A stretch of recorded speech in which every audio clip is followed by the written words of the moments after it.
And they're being used against non-terrorists. And they're being used. Well, of course. I mean, this is what happens, isn't it? You know, this is what happens is that once governments, once police forces, once they have these extra powers, they of course then use them in any way that they see fit.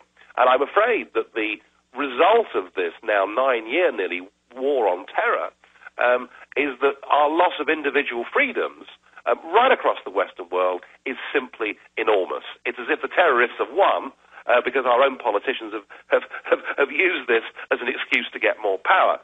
Similarly, the same phenomenon is happening with global warming. And I mean, Al Gore, I mean, you know, God help us. I mean, here's a man who lost the presidential election, who has now gone on to make many millions himself. And this shouldn't be forgotten, you know. He's made many millions himself out of this scaremongering, frankly. Absolute scaremongering over whether CO2 emissions, as he says, are inexorably leading to temperatures going up. Now, of course, the fact that we know that temperatures have not gone up, they've actually now gone down since 1998 or 2002, depending where you set the bar, is irrelevant. But so now they've changed it to weather changes, climate, any change is unnatural. Well, that's right, and you know, They were hooked on global warming. They say global warming less now because it's cooling. But, you know, any time there's a hurricane, any time there's a flood, any time anything happens, we're told this is because of CO2 emissions. And we have the amazing situation with Copenhagen where, you know, we may or may not be signing up to some new ridiculous deal over the next few weeks. And, I mean, just give an example of how mad this is. We've just seen Britain's oldest steelworks up at a place called Middlesbrough in the northeast of England. That steelworks announced last week that it's closing down. In doing so, the parent company, an Indian firm called Tata, will be given £600 million worth of carbon credits, right, for closing down that plant. And then what will happen is all of that production will shift across to India, who of course have no intention of listening to any of this stuff. I mean, in the name of fighting against carbon emissions, we're actually literally exporting jobs from our country to countries like India, which clearly makes no sense at all.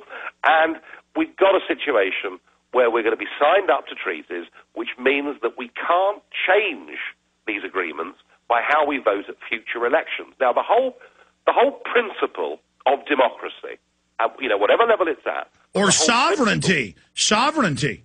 I mean, sovereignty is all about not being dominated by some foreign offshore corporation, British East India Company or empire. But a member of Parliament, a member of European Parliament, I want you to get into this key point here in just a moment. But I don't want to just run over the key fact you just laid out as we go to break here. You just pointed out not only are they paying them hundreds of thousands of pounds, hundreds of thousands, if not millions of dollars, to shut a steel mill down in the UK and jobs.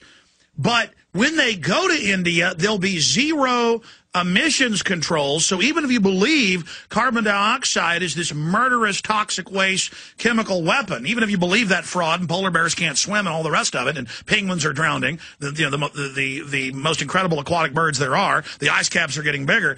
Even if you believe all that, this will produce more CO2 under the UN's plan, is what you're saying.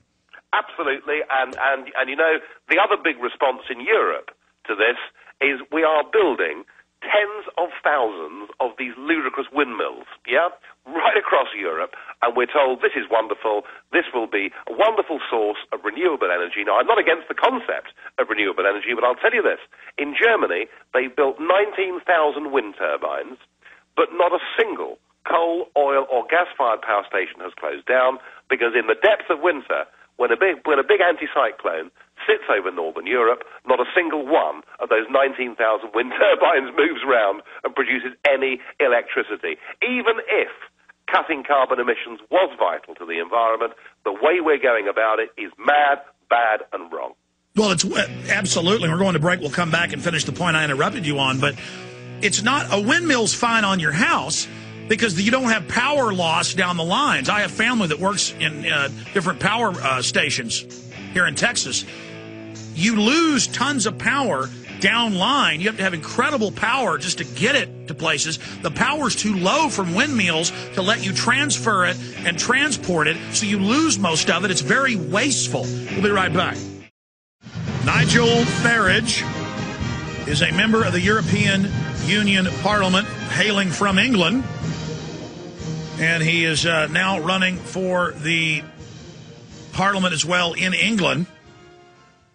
And we've got him for another 35 minutes with us. We really appreciate him joining us. He's a very busy man. Okay, sir, I interrupted you when you were getting onto the point about the fact that this is dictatorial. And then I wanted to ask you, are we beginning to get headway? Are we winning? And being around these European Union members for close to a decade, I mean, they're openly on television saying dictatorial world government. What do they say behind the scenes? Go ahead, Mr. Farage. Right. Let's just consider what the concept democracy is. Now, there's an old saying, an old Westminster saying, and I'm going back now to the English Civil War in the 17th century, right? And the whole point about electing people to our House of Commons, to our Parliament in Westminster, was that no Parliament may bind its successor, all right? Now, that may be old-fashioned English, but what it actually means is there's nothing in a proper democratic Parliament, there is nothing that one government or one Parliament does that cannot be undone by any successive government or parliament, right? That's why we have elections, for goodness sake. Now, the whole point about European Union, for example, is we currently face a mass of regulations that are going to do severe damage to the City of London, to our financial services sector, where I spent 20 years of my working life. And once those regulations have gone through, it won't matter a damn whether David Cameron becomes the Prime Minister or Gordon Brown gets re-elected, because there's nothing we can do as voters in Britain to change those European laws. So that is an absolute, total denial of democracy. And it turns your Parliament into a vestigial, ceremonial dress of the European Union. Yeah, the whole thing has become a complete charade, because 75% of our laws are made somewhere else, and that's before they got this new European Constitutional Treaty passed, and now we're told that even in areas like foreign policy, we can't do our own thing, we'll have to do it at a European level. So it is literally, being part of a European Union, this European Union, is the death of democracy. I believe the very same principles apply to these agreements that started back at the time of Kyoto and could be coming out of Copenhagen over the next period of time. Because if we sign up to a series, if Obama signs up and if Britain signs up to a whole set of targets 20, 30 years hence from now, then by definition, you've broken that principle of no parliament may bind its successor. Now, of course, we're always told that, we have to operate together, we have to operate at a European level or a global level to deal with the CO2 crisis or the war on terror or whatever else it may be, but that is a complete denial of democracy. And I've been fighting and making these points, and during the last few years, we've had the French in a referendum say no, we've had the Dutch in a referendum say no, we've had the Irish in a referendum say no. The British, of course, who were promised referendums all the way through, have just been denied them. But as I start to make these arguments, I can see the fear in the eyes of the leaders of this European Union project. I sit on the front bench of this Parliament. I'm literally within feet of these people that are doing this to our democracy, and I can see the fear in their eyes when I make these arguments, because they know what I'm saying is right.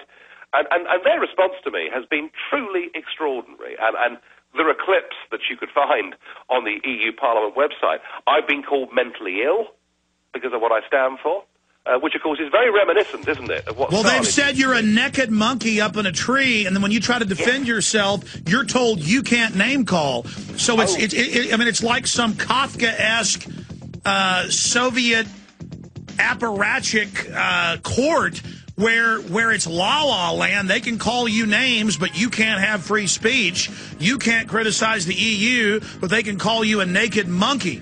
By the way, that clip is coming up. Stay there. Nigel Farage is our guest.